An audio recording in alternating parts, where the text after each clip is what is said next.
Здравейте, приятели! Аз съм Калина и днес с работяги акостирахме в дунавската ни столица Русе. А за тези от вас, които не знаят кои сме от работяги, ние сме фирма за почистване и хамалска дейност. Нека да проверим заедно кой чисти вкъщи и кой изхвърля боклука. Да ви попитам, тъй като виждам, че сте една прекрасна млада двойка, кой почиства вкъщи? Аз. Тя. Напълно си наясно къде стоят препарати, прахосмокачки, метли? Наясно съм това, че не ги употребявам толкова често, колкото жена ми, е друг въпрос. Налагало ли се да се местиш някъде? Ами да.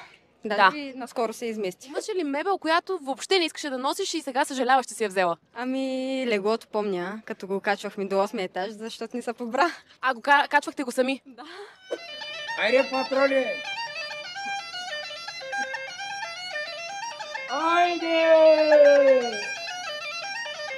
А добре, когато си бил обвързан вкъщи, кой чисти?